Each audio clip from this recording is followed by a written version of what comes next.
তোমরা নিশ্চয়ই ইন্ট্রো দেখে বুঝতে পেরে গেছো যে আজকের আমার বার্থডে। হ্যাঁ, আজ আমার বার্থডে, তাই সকাল সকাল রেডি হয়ে পড়তে চলে গেছি। তো পড়তে থেকে এসে তোমাদের সাথে দেখা হবে। 2 hours later. তো আমি পড়তে থেকে চলে এসেছি। তো এবার আমি স্নান করব, স্নান করে এসে তোমাদের সাথে দেখা হচ্ছে। তো মা বানিয়েছিল লুচি ঘুগনি, তো সেটা খেয়ে আমি স্কুলে চলে গেছি। তো স্কুল থেকে ফিরে এসে তারপরে আমি আমার দিদির বার্থডে গিফটটা আমাকে দিয়েছে। তো এটা ছিল বেলা ভিটার লাক্সারি বক্স, মানে মিনি লাক্সারি বক্সটা, আর এটা আমার খুব ফেভারিট। তারপর স্কুল থেকে এসে যেরকম আমি ফল খাই সেরকম ফল খেয়ে নিয়ে একটুখানি বার্থডে ডেকোরেশন করেছিলাম স্কুলে যাওয়ার আগে, নর্মালভাবে যেরকম করেছি। তো তারপরে আমি একটু সাজুগুজু করছিলাম এমনি ফটো তুলবো বলে। সায়নদাদা বার্থডে কেক নিয়ে চলে এসেছিল আর আমি স্পার্কেলটা জ্বালাচ্ছিলাম। আজকে আমার জ্বললো তো জ্বললো, একটুখানি জ্বললো, তাতে আমি ভয় পেয়ে গেলাম, ফটো ফটো কিছুই উঠলো না।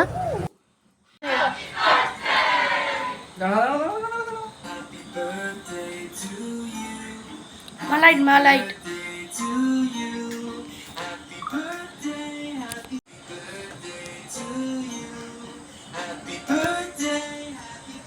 তো আমি কেক খাওয়ার পরে সূর্যকে দিলাম, যেহেতু বাচ্চা মানুষ, তো তারপরে পায়েলকে দিলাম।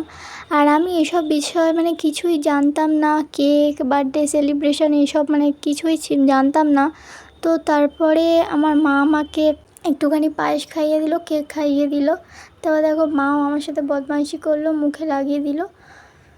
আর আজকের কোনো বার্থডে সেলিব্রেশনের কথা ছিলই না, আর আমি এমনি নর্মাল সাজছিলাম, যেহেতু আমি ঘরটাকে সাজিয়েছিলাম ওই জন্য একটুখানি ফটো মানে তুলবো বলে। তো তারপরে দেখছি সন্ধ্যাদা কেক আনছে, দিদি আমাকে বলছে তুই এখন আসবি না, ওই জন্য আমি একটু সন্দেহ করছিলাম যে কিছু একটা হচ্ছে ঘরের ভিতরে। তো আমি আর পায়েল এমনি নর্মালি যেরকম গল্প করি সেরকমই গল্প করছিলাম। আর সূর্য তো আমাদের বাড়ি সবসময় আসে, ওই জন্য আমি কিছু মনে করিনি যে মানে কি হয়েছে, আমি কিছু বুঝতেই পারিনি।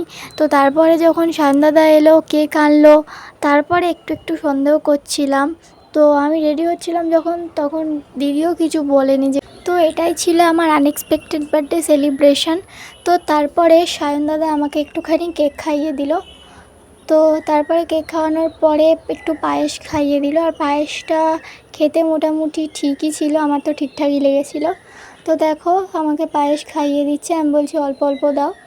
তো খাওয়ানোর পরে দেখো দুষ্টুমি করবে না, আমার পিছনে লাগবে না, এটা কখনো হয়েছে। তারপর আমি একটু পাপাকে খাইয়ে দিলাম। তার আমি একটু স্টার চুরি করছিলাম, স্টার চুরি করে একটু খেলাম। আর এটা খেতে খুব সুন্দর খেতে ছিল, মানে পুরো ডেয়ারি মিল্কের মতো লাগছিলো। তারপরে মহান ব্যক্তিরা যেগুলো আমার মুখে লাগিয়েছে তো সেগুলোকে মুছলাম। আর সায়নদাদা ঘুগনি খাচ্ছিল, আমি আর পায়েল গিয়ে ফুচকা আনলাম, আর ফুচকাটা খেতে সেই ছিল। আমি আর পায়েল ফুচকাগুলো শেষ করি, তারপর তোমাদের সাথে দেখা হচ্ছে। তো বার্থডে গিফট কী কী পেলাম চলো তোমাদের সাথে শেয়ার করি। তো এই পেনটা দিয়েছিল আমাকে ম্যাথ স্যার, তার এইটা দিয়েছিল আমার দিদি, তোমাদের আগে যেটা দেখিয়ে দিয়েছি বেলাভিটার লাক্সারি বক্স। আর এই ইয়াররিং, এই চোকার আর এই কি রিংটা দিয়েছিল আমাকে সামিমা। আর পায়েলকে আমি বারণ করেছিলাম টাকা দিতে হবে না, ও কিছু কিনতে পারেনি বলে টাকা দিয়েছিল। আর এই গলারটা দিয়েছিল আমাকে সায়নদাদা। তো থ্যাংক ইউ সবাইকে আমার এত সুন্দর সুন্দর গিফটগুলো দেওয়ার জন্য। তো তারপর রাতে আমি ডিনার করেছিলাম বিরিয়ানি আর একটু কোল্ড ড্রিঙ্কস খেয়ে নিয়েছিলাম। আর আমার শরীর একদম ভালো লাগছে না, কি তারপরে সেই দিন রাত থেকে আমার খুব জ্বর ছিল, ওই জন্য ভিডিওগুলো পোস্ট করতে পারিনি, সরি সবাইকে। আর এই ফটোগুলো আমি বার্থডের দিনকে তুলেছি, তোমাদের সাথে শেয়ার করলাম। তো আজকের এই পর্যন্ত, নেক্সট ভিডিওতে আবার দেখা হবে, সবাই ভালো থাকবেন, বাই।